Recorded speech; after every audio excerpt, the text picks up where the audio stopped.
La création de la BNF Mitterrand a transformé le rôle, l'identité et les missions de cet établissement. Selon vous, le projet Richelieu actuel s'inscrit-il dans la continuité de ces transformations ou s'agit-il d'une nouvelle étape qui va de nouveau transformer la BNF? Les deux. C'est-à-dire qu'en effet, la création de Tolbiac a, vous le dites, profondément transformé la bibliothèque.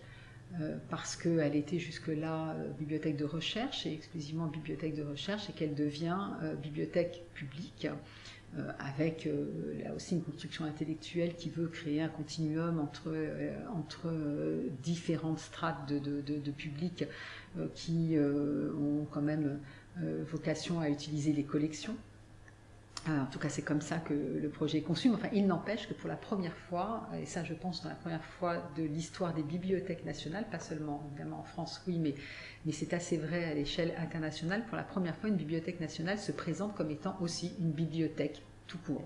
Un endroit où on peut venir travailler et très largement ouvert, puisqu'il y a ici à Richelieu moins de 1000 places et il y a plus de 3000 places de lecture à Richelieu, à Tolbiac, donc on change radicalement d'échelle. Et puis, par ailleurs, ça on aurait pu le concevoir n'importe où, mais par ailleurs, on pose le principe d'une bibliothèque numérique à peu près dans le même calendrier. Donc oui, en effet, il y a une révolution profonde de ce qu'est la Bibliothèque nationale et de ce que sont en train de devenir toutes les bibliothèques nationales au moment où Tolbiac naît.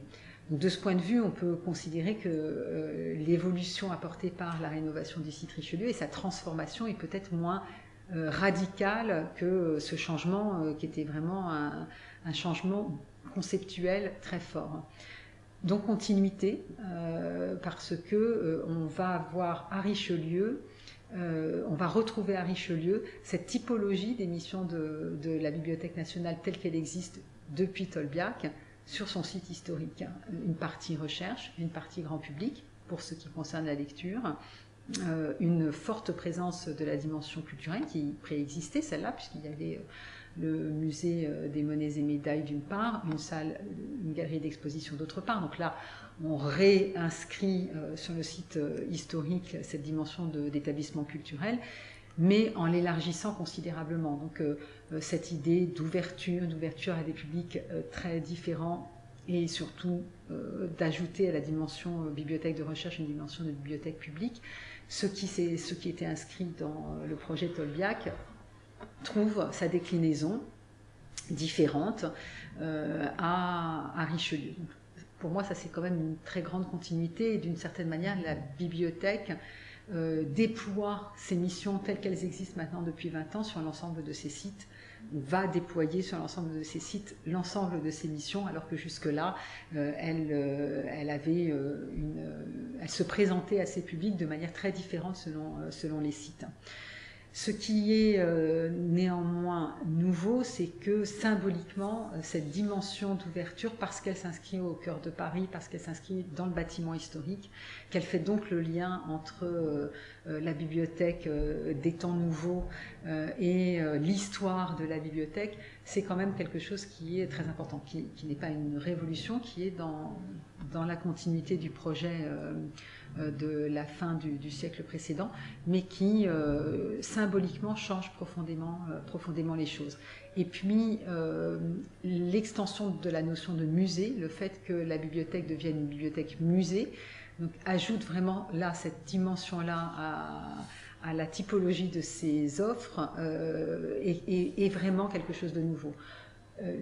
J'ai évoqué la dimension culturelle, la dimension d'établissement culturel, donc toute la programmation et notamment la programmation des expositions.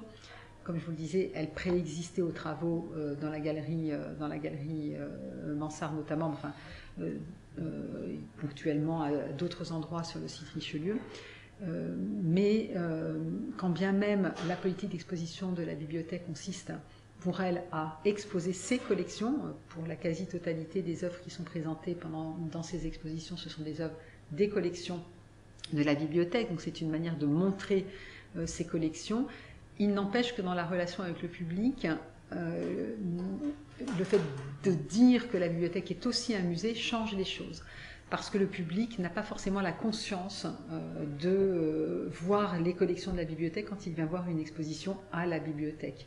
Il ne le sait pas et on en a la preuve tous les jours lorsqu'on précise à des visiteurs que ce qu'ils voient dans telle ou telle exposition, ce sont les collections de la bibliothèque, il en est étonné. Alors il en est un petit peu plus étonné quand il ne s'agit pas de montrer des manuscrits, il en est un petit peu plus étonné quand on montre des œuvres contemporaines parce que la force patrimoniale de cette institution signifie pour beaucoup de visiteurs que ces collections sont des collections historiques et ne touchent pas aux contemporains, ce qui n'est pas le cas. Donc bien sûr, cet effort de pédagogie n'a pas à être produit systématiquement, mais néanmoins, il doit être fait. Donc le fait de dire c'est une bibliothèque musée, et là nous ne sommes pas la première institution bibliothèque à se dire musée également. J'ai en tête notamment l'exemple de la Morgan Library à New York qui dit dans son nom qu'elle est bibliothèque musée, de la même manière qu'ici à Richelieu, on a décidé au moment de la réouverture de la première phase du chantier d'expliciter ce qu'est Richelieu en disant bibliothèque, musée, galerie, de dire ce qu'on peut venir trouver dans ce lieu. Ça change vraiment les choses. Donc c'est la relation à la collection nationale, aux collections nationales qui sont conservées à la bibliothèque, peuvent changer, simplement parce qu'on dit il y a un musée de la Bibliothèque nationale ici.